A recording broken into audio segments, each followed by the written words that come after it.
Next up, we're diving into the fascinating topic of territorial acquisition and national sovereignty, with a focus on the recent developments surrounding Greenland. I'm your host, and today we're going to explore the intriguing question, is it morally justifiable for a country like the United States to attempt to acquire a territory like Greenland, which has its own distinct culture and identity? This topic is especially relevant given President Trump's recent speech to Congress, where he expressed his desire to get Greenland one way or the other. That sounds really interesting. I mean, I've heard about this in the news, but I'm not sure I understand the implications. So, can you explain why Greenland is so important to the United States and what's driving this desire to acquire it? Great question. You see, Greenland is strategically located in the Arctic Circle, with access to two potential shipping routes that are expected to become more navigable as climate change causes the retreat of Arctic sea ice. This makes it a highly valuable territory for trade and national security purposes. But I think what's even more important here is the concept of national sovereignty and how it relates to territorial acquisition. Right. I see. So it's like, if I were to buy a house, I would expect to have control over that house, right? But with countries, it's not that simple. Because you have entire cultures and identities at stake. Can you give me an example of how this has played out in history? Exactly. A great analogy is the case of Hawaii, which was annexed by the United States in 1898. The native Hawaiian population had its own distinct culture and identity, but it was largely ignored in the process of annexation. Today, there are still ongoing debates about the legitimacy of that annexation and the rights of the native Hawaiian people. Similarly, with Greenland, we have to consider the rights and interests of the Kalalite people, who have their own unique culture and identity. Wow. I didn't know that. That's really complicated. So, what does the Prime Minister of Greenland have to say about all this? Does he think it's okay for the United States to just buy his country? Well, actually, Prime Minister Mute Borup Eged has been quite vocal about this issue. He said that Greenland is ours and that they cannot be bought and cannot be ignored. He's emphasized that the future of Greenland will be determined by its people, not by external forces. That makes sense, I guess. But what about the argument that the United States could provide economic benefits and security guarantees to Greenland if it were to become part of the US? Wouldn't that be a good thing for the people of Greenland? That's a valid point, but it's also important to consider the potential costs of losing sovereignty. I mean, think about it like this. If you were part of a community that had its own unique culture and traditions, would you want to give up control over your own destiny just for economic benefits? It's a complex trade-off and one that requires careful consideration. Right. And what about Denmark's role in all this? Don't they have some claim to Greenland as well? Yes! Denmark has indeed played a significant role in Greenland's history, and the two countries have a complex relationship. It's worth noting that Greenland has been seeking greater autonomy from Denmark in recent years, and the idea of being acquired by the United States is not necessarily seen as an attractive alternative. Okay. I think I'm starting to get it. So, what are the implications of all this for national sovereignty more broadly? Are we seeing a trend towards greater territorial acquisition and consolidation, or is this just an isolated incident? Well, that's a great question, and one that requires careful consideration. I think what's clear is that the concept of national sovereignty is being tested in new and complex ways, particularly in the context of globalization and climate change. As countries navigate these challenges, we may see more attempts at territorial acquisition or consolidation, but it's crucial to prioritize the rights and interests of local populations and respect their autonomy. Right. This is all really fascinating, but also a bit unsettling. I mean, what's to stop other countries from trying to acquire territories in the future? That's the million-dollar question, and one that requires ongoing discussion and debate. But for now, let's just say that the case of Greenland serves as a valuable reminder of the importance of respecting national sovereignty and prioritizing the rights and interests of local populations. Next up, we're discussing the U.S. pause on intelligence sharing with Ukraine. Is it a strategic mistake or a necessary step towards peace? I'm your host, and today we're diving into the complexities of international diplomacy. The recent decision by the U.S. to halt military aid and intelligence sharing with Ukraine has sent shockwaves around the globe, leaving many wondering what this means for the ongoing conflict with Russia. Right. So, can you break it down for me? What's the situation on the ground in Ukraine, And how does this pause in intelligence sharing affect their ability to defend themselves against Russian aggression? Well, Ukraine has been relying heavily on U.S. military aid to fight against Russian-backed separatists in the eastern part of the country. The aid includes everything from weapons and ammunition to strategic guidance and intelligence sharing. By pausing this aid, the U.S. is essentially leaving Ukraine vulnerable to further Russian advances. That sounds like a pretty big deal. I mean, isn't Russia already taking advantage of the situation in Ukraine? Won't this just embolden them to push further? Exactly. Many defense strategists are saying that this move will only encourage Putin to ask for more concessions from Ukraine, including demilitarization and neutrality. It's a nightmare scenario where the US and Russia announce a deal and then tell Ukraine and Europe to take it or leave it. I see. So, what about the argument that this pause is necessary to reassess the situation and potentially broker a peace deal? Is there any merit to that? Great question. The Trump administration is arguing that they need to take a step back and reevaluate the situation in Ukraine with the goal of finding a peaceful resolution. However, many experts are skeptical, pointing out that there's no evidence Russia is willing to accept a deal that doesn't involve significant concessions from Ukraine. Right? I'm getting a bit confused here. So, what's the end game for Russia in all of this? Are they just trying to expand their influence in the region? Or is there something more at play? Well, it's a complex situation, but essentially, Russia wants to maintain its grip on Ukraine and prevent it from aligning too closely with the West. By supporting separatist groups and exerting military pressure, Russia is trying to keep Ukraine in a state of instability, making it easier for them to manipulate the situation to their advantage. Okay. I think I'm starting to get it. So, what about the role of other European countries in all of this? Can't they just step in and provide support to Ukraine if the US is pulling back? That's a great point. While the US has been a significant provider of military aid to Ukraine, other European countries have also been contributing. However, the problem is that the US provides the most lethal and important equipment, which makes up about 20% of Ukraine's total military hardware. If that's taken away, it will have a significant impact on their ability to defend themselves. I see. So, what's the worst-case scenario here? Is Ukraine doomed if the US pulls out completely? Well, it's not necessarily a guarantee of doom, but it would certainly make things much more difficult for Ukraine.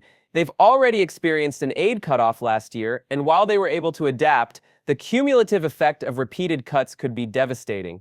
Right? This is all so fascinating and terrifying at the same time. I mean, what about the potential for a broader conflict? Could this situation escalate into something bigger? That's the million-dollar question. The risk of escalation is always there when you have great powers like the US and Russia involved in a conflict.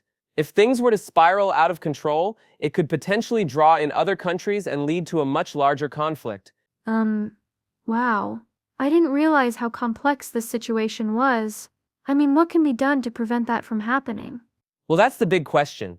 Ideally, the US and Russia would need to find a way to negotiate a peaceful resolution that takes into account Ukraine's sovereignty and security concerns. However, given the current state of relations between the two countries, it's hard to see a clear path forward. Right? I think we've just scratched the surface of this topic. Can we dive deeper into the historical context of US-Russia relations and how that's influencing the situation in Ukraine? Absolutely. The history between the US and Russia is long and complex, with plenty of twists and turns. Let's take a closer look at how that's shaping the current conflict in Ukraine. Next up, we're diving into the world of politics and fact-checking, and I'm excited to say that today's topic is all about separating fact from fiction. We're going to explore whether it's acceptable for a president to use misleading information to shape public opinion on key issues like the economy and immigration. I mean, can you think of a more timely or relevant topic, right? We've got a great conversation lined up for you today, so buckle up. Wow, that's a great question. I'm excited to be here. So, is it acceptable for a president to use misleading information? That seems like a pretty straightforward no. But at the same time, I feel like it's just kind of expected, you know? Like all politicians do it, right? Great point. And that's exactly what we're going to explore today. I mean, take President Trump's recent address to Congress, for example. He made some claims about the economy and immigration that were, shall we say, less than accurate.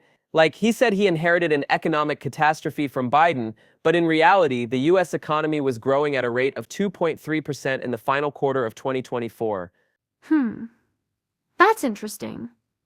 So, he's kind of cherry-picking facts to make his point? But what about the argument that all politicians do it? Is it just a game they all play? Exactly. And that's a great question. I mean, just because everyone does it doesn't make it right, right? But at the same time, you have to consider the context and the motivations behind it. Like, is the president using misleading information to intentionally deceive the public, or is it just a case of mistaken facts? Right. I see what you're saying. So it's like, there's a difference between a genuine mistake and like a deliberate attempt to manipulate public opinion. But how do we even draw that line? Exactly. And that's where fact-checking comes in. I mean, organizations like BBC Verify are doing amazing work to separate fact from fiction and hold politicians accountable for their words. Like, they found that Trump's claim about egg prices being out of control was actually linked to a bird flu outbreak, not Biden's policies. Oh wow, I didn't know that. So it's like the media has a role to play in keeping politicians honest. But what about social media and the echo chambers we all live in? Don't those just amplify misinformation and make it harder to fact check? Ah, great point. Social media is definitely a double-edged sword when it comes to information dissemination. On the one hand, it's amazing for spreading awareness and mobilizing people around important issues. But on the other hand, it can also create these echo chambers where misinformation spreads like wildfire. Right, that makes sense. So, what's the solution? How do we get politicians to be more transparent and honest with their facts? Well, I think it starts with holding them accountable, you know? We need to demand more transparency and fact-based decision-making from our leaders. And as citizens, we need to be critical thinkers, seeking out multiple sources and verifying information before we share it or believe it. That's a great point. I never thought about it that way. But what about the role of education in all this? Shouldn't we be teaching kids how to fact-check and critically evaluate information from a young age? Absolutely. Media literacy and critical thinking are essential skills for navigating the complex information landscape we live in today. And it's not just about fact-checking, it's about understanding the context, motivations, and biases behind the information we consume. Right. I see what you mean.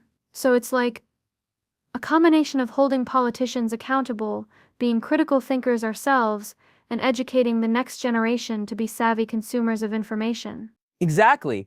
And that's why today's topic is so important.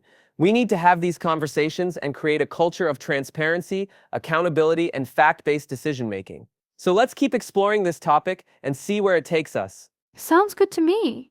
I'm excited to dive deeper into this and explore some more examples. Like, what about Trump's claim that 21 million migrants entered the US under Biden? Is that even close to true? Ah, great question. Let's take a look at the facts.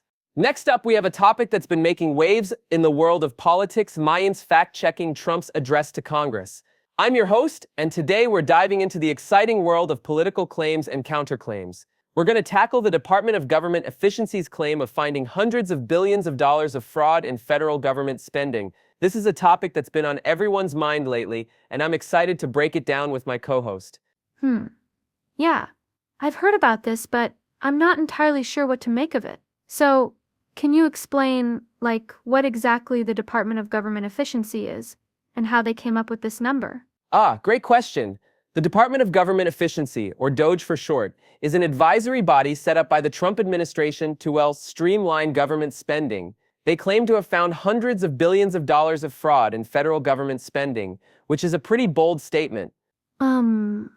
That sounds like a lot of money. I mean, hundreds of billions. How did they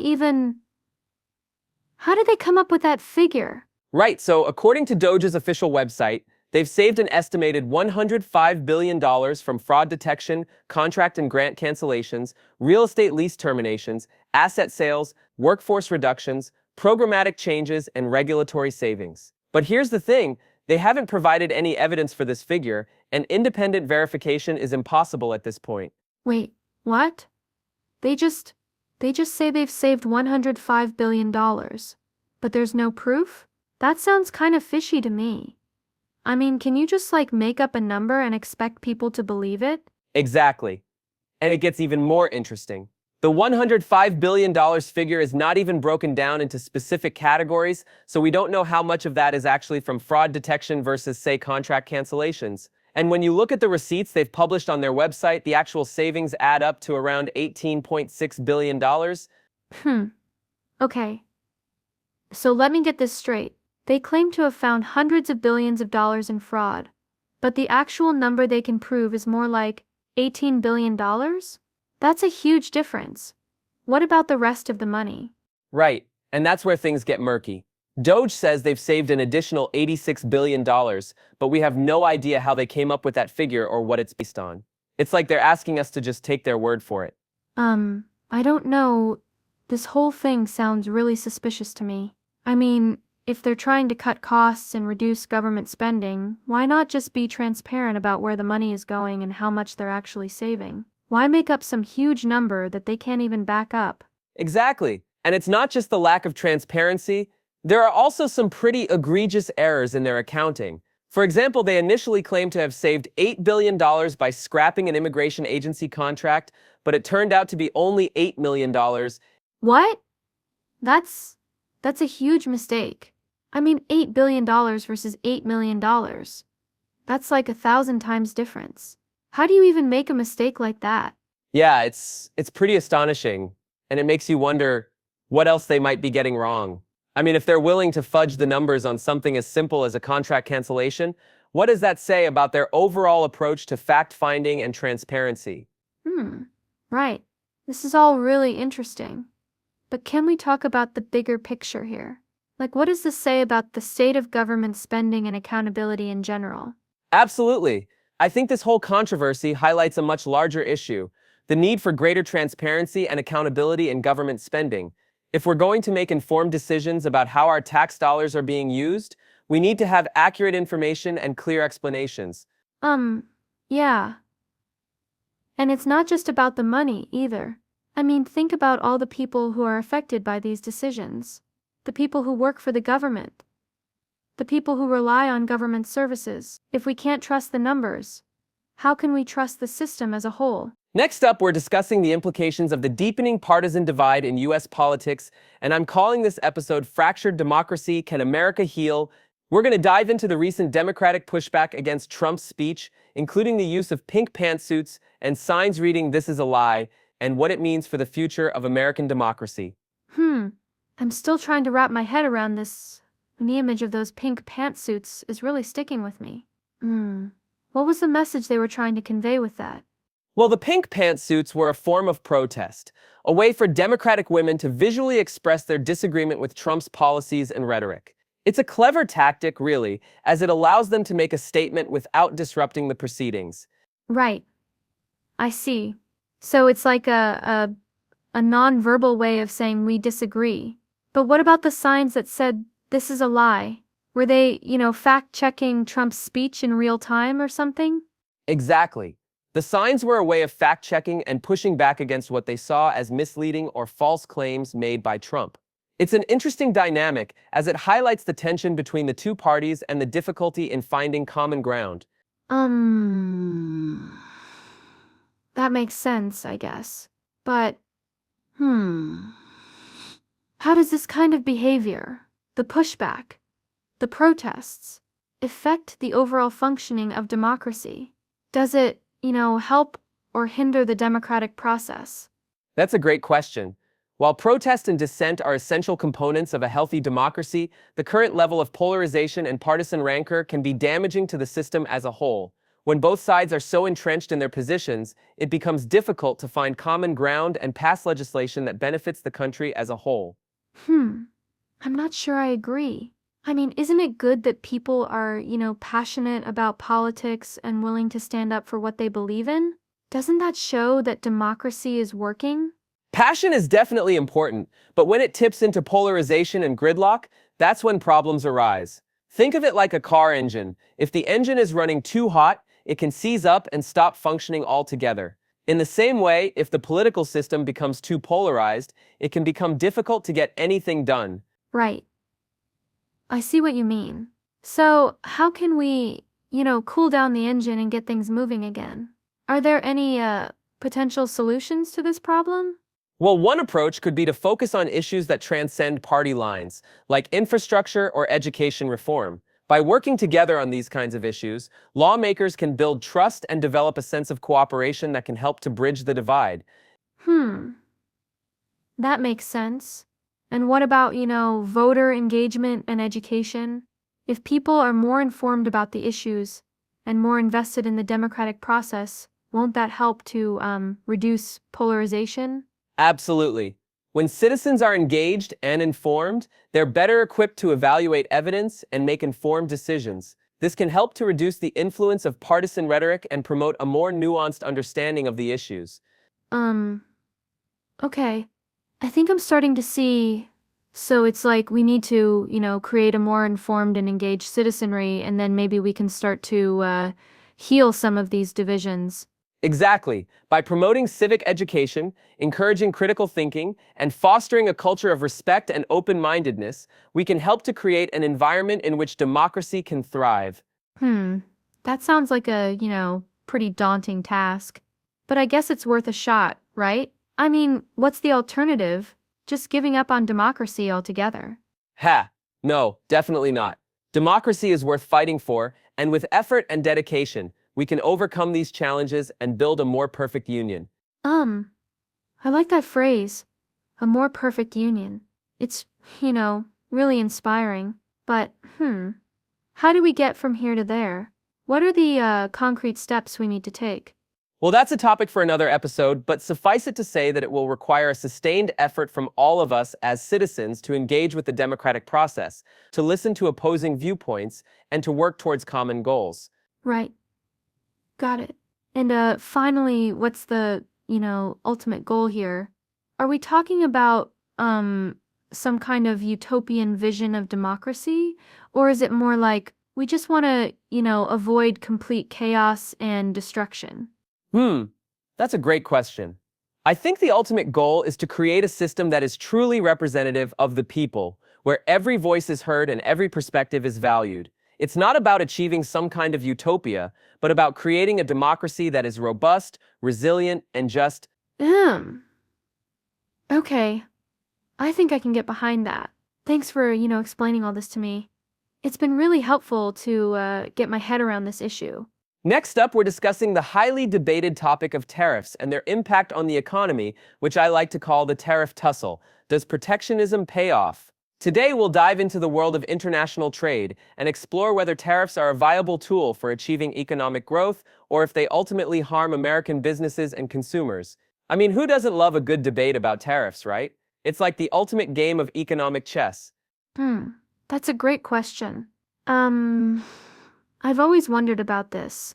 So don't tariffs just protect American companies from foreign competition? Isn't that a good thing? Great point. That's a common misconception. While tariffs do provide a temporary shield for domestic industries, they can also lead to a plethora of negative consequences. For instance, when the US imposes tariffs on imported goods, other countries often retaliate with their own tariffs on American exports. It's like a game of tit for tat, where everyone loses. Right. I see what you mean.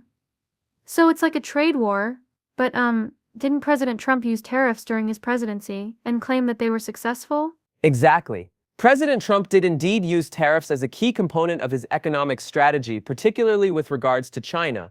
However, the jury is still out on whether this approach was effective in the long run. I mean, think about it like a seesaw.